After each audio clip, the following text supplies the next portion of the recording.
Alright, so we're going to get these gears cleaned up really good, the ring gear and the pinion. Just want to get some brake parts cleaner and clean everything on it. Same with the carrier.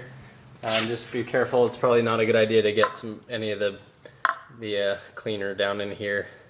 So we're just going to do this part with a rag by hand. As for the ring gear, just going to get it good and clean and ready to go.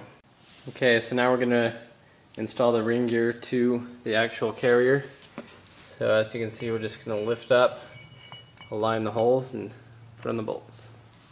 Okay, we're just going to put a drop of the thread locker on here.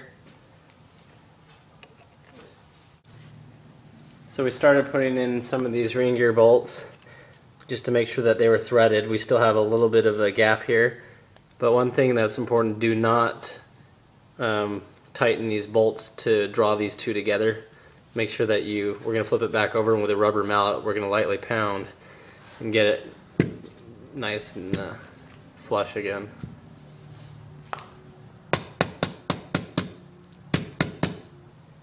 Alright, so we're just putting these on hand tight now with a 5/8 socket, and we're just doing the star pattern, getting them snug.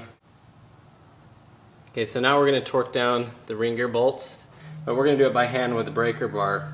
So we've rigged this up kind of the backyard mechanic style. We put the axle shaft in there, and then up top we're going to have the actual wheel so that we can hold it up top and torque it down low. Alright, so I just torqued these all down.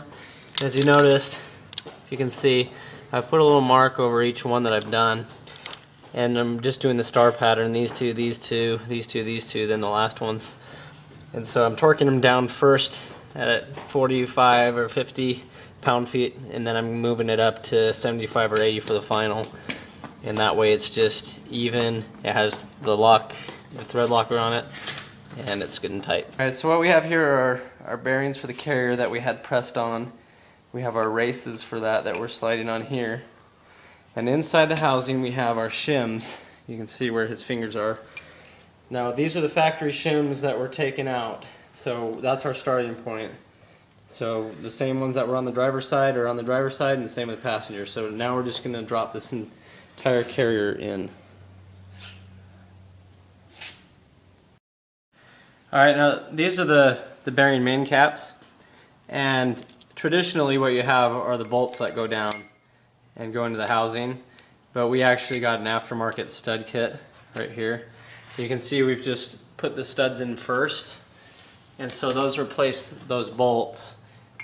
And the end caps go over here. Remember, they're machined by side, so the driver's side has to stay on the driver's side and the passenger on the passenger side, and they have arrows that are pointing towards the outside of the axle. So make sure you keep these separated and on the right side. Now on these ones they have a washer, and then also the little nuts.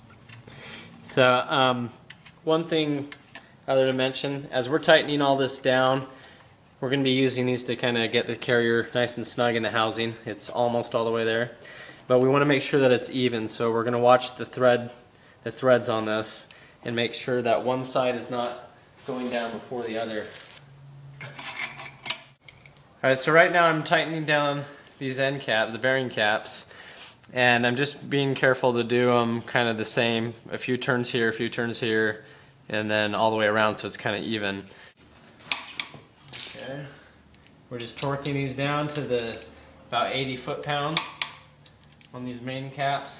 Should be about 77 if you're just doing the regular bolts instead of the studs. And so now we're going to check the backlash. Alright, so we have the dial indicator set up, and what this is going to do is measure the backlash, or how far the gear moves forward, from one position to the other. And you want to have 8 to 12 thousandths movement. So right now we're all the way over, and as I push it back the other way, we're right about at the 8 thousandths mark. So I think that's pretty good, especially if it loosens up a little bit. You never know, but we're looking like we're right. Alright, so we have our gears in. We're checking it with the dial indicator, and it's right on 9 thousandths, 8 thousandths, 8 8.5. 8.5. Ford wants anywhere from 8 to 12, so we're right in our range. Okay, so what we're doing here is painting a few of these ring gear teeth on the convex side, and then we're gonna turn the pinion nut or the pinion side until it contacts with the pinion gear, and then we'll be able to know where the two gears are contacting. We'll be able to look at our pattern and know if we need to make any adjustments. Alright, so you can see here as we ran it over, once it got to the ring gear, or to the pinion, we turned the yoke back and forward a few times to get a good impression. So you can see it looks like it's pretty good. It's wearing right in the middle of the gear. And, yeah. Alright, this is the pattern we got. You can see it's pretty well centered on the spacing. So we're pretty happy with that. We did have to take it out a few times to get that right.